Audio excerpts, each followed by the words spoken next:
Il y a d'autres endroits où on a laissé aller les choses, où on les a carrément détruites.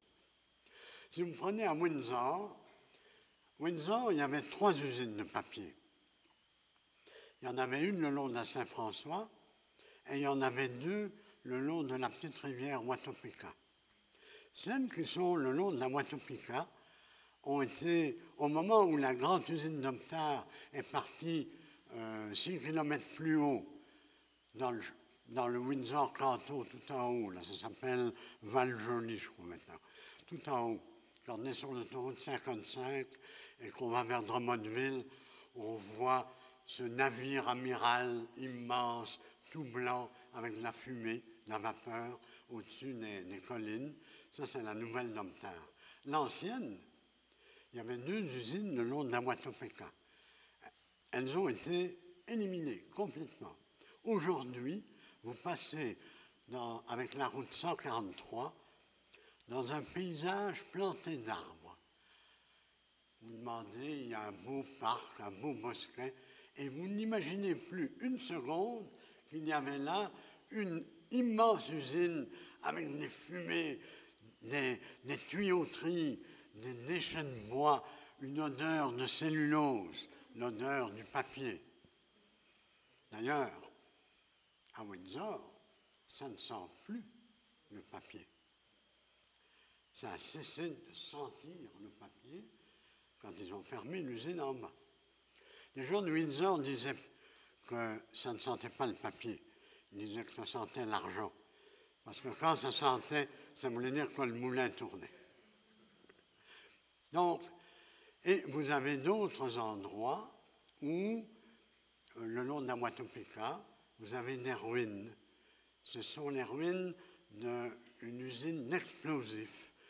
La CIL, qui était d'abord la Windsor Explosive, c'est une usine qui a explosé plusieurs fois. Et en 1926, la dernière fois, on l'a plus reconstruite. Ils sont partis du côté de Belleuil, où ils sont encore. Mais ce qui reste a été repris par le bois. Il y a encore 1 ou 2 bâtiments, et il y a la petite rivière avec des petits barrages qui coulent à travers ce site-là. C'est donc un site industriel, désindustrialisé, repris par la nature, repensé par les hommes. Ce n'est pas une reprise totale de la nature, c'est une reprise à la fois humaine et naturelle. Voyez ? Ce qui est plus triste, c'est la perte des quartiers ouvriers. Il faut voir des vieilles photos de Sherbrooke pour se rendre compte que l'ensemble du plateau Marquette, c'était des petites maisons. Vous vous souvenez pour la plupart de ces petites maisons sur la rue Marquette, près de la Poste, sur la rue Peel, près de la cathédrale. Il y avait même tellement de maisons ouvrières qu'on les construisait en 2e rangée derrière les premières. Là où il y a le poissonnier, pendant longtemps, il y a eu en arrière des maisons de 2e rang. Et quand on regarde les vieux recensements de Sherbrooke, ou les rôles d'évaluation, vous avez l'évaluateur qui se promène de maison en maison et qui note tous les gens qui habitent là. On se rend compte que dans beaucoup de ces petites maisons, pouvaient vivre facilement 15-20 personnes. Il y avait souvent plusieurs familles qui habitaient là. Et à côté des petites maisons à toit pentu, vous aviez un peu plus loin, sur la rue Alexandre, sur la rue King, vous aviez les fameuses boîtes à beurre, ces espèces de grands cubes comme ça, avec des galeries à tous les étages et des familles à tous les étages. Il pouvait y avoir facilement 50 à 60 personnes, hommes, femmes, enfants, vivant dans ces grands bâtiments qu'on est en train de détruire peu à peu. Il en reste sur Gold, entre le centre d'achat Belvédère et la rue Alexandre. Il en reste un petit peu sur Alexandre. Sud King commence à être détruit parce qu'il se fait qu'avant, c'était des endroits où vous ne voulez pas aller, mais maintenant, ils sont très prisés parce que si on bâtit en hauteur, on a la vue sur le lac et la promenade du lac des Nations. Ces espèces de, j'allais dire horribles, mais ça c'est un jugement de valeur personnelle, ces espèces de curieuses, ces curieux châteaux jaunes avec des tours, ou alors ces immeubles qui se veulent modernes, alors que depuis 1920, l'architecture moderne est autre chose. Vous savez, avec ces plans coupés, ces planches en lambris jaunâtres qui dominent le lac des Nations, c'est la destruction aussi des vieilles boîtes à beurre. Ce n'est pas un plaidoyer pour c'était mieux autrefois ou pour le traditionnel. C'est simplement dire que sous nos yeux, la désindustrialisation est là. Elle s'efface, non pas seulement parce que l'usine ferme, mais aussi parce que les ouvriers ne sont plus là.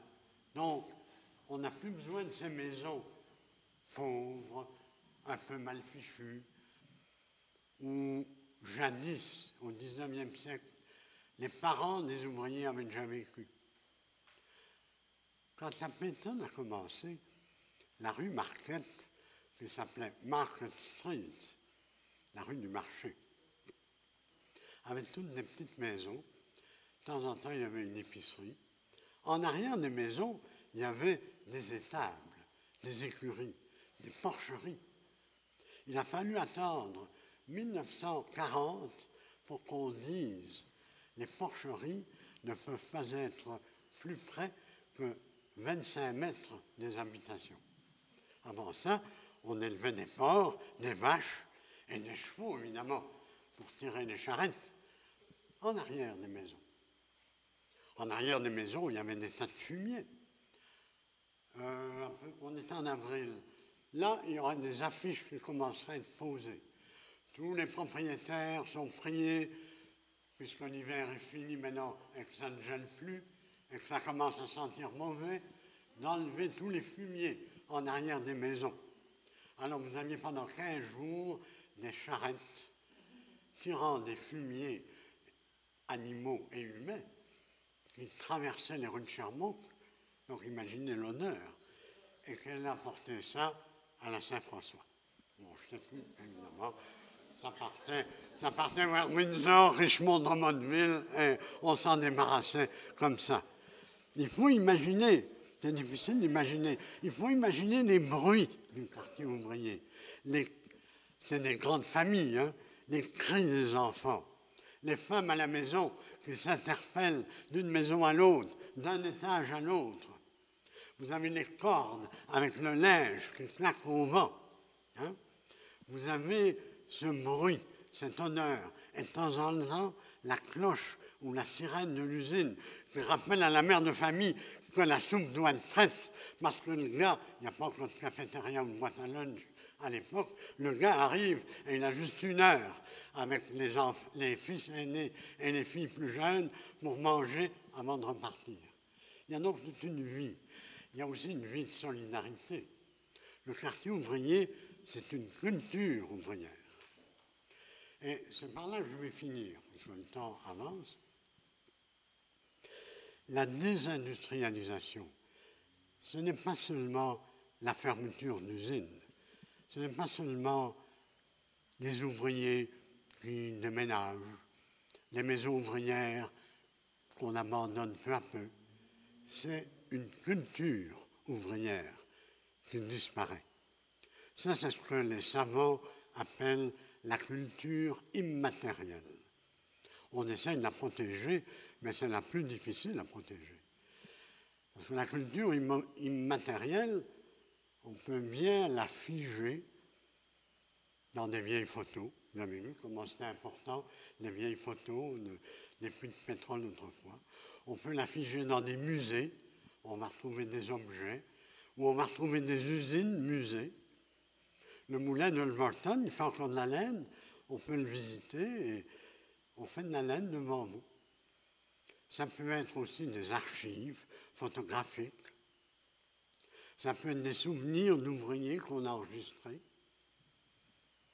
Mais la culture ouvrière, portée par des générations d'ouvriers, elle se disloque, elle se dilue, elle s'oublie.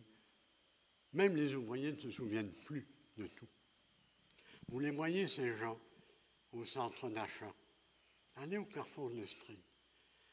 Allez voir chez le marchand de burgers ou au Dollarama à une pièce. Vous allez avoir des vieux. Alors on voit bien que ce sont des gens qui n'ont pas travaillé à l'université. Ce n'est pas les vieux retraités de l'université que vous là. C'est des vieilles familles ouvrières, surtout des gars. Et ils parlent. Ils parlent d'autrefois. De quoi parlent-ils? J'ai déjà dans un texte essayé d'imaginer de quoi ils parlaient. Ce n'est pas l'occasion de le lire ici. Mais ils parlent justement des quartiers ouvriers, de la solidarité, des voisins.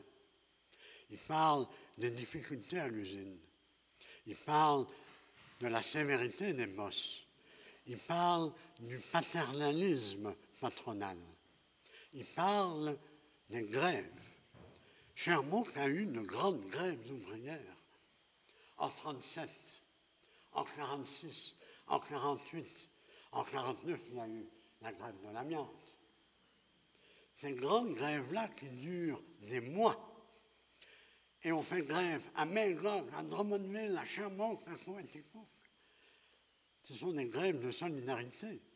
Ce sont des grèves pour avoir une augmentation de salaire. Ce sont des grèves pour avoir moins d'heures de travail.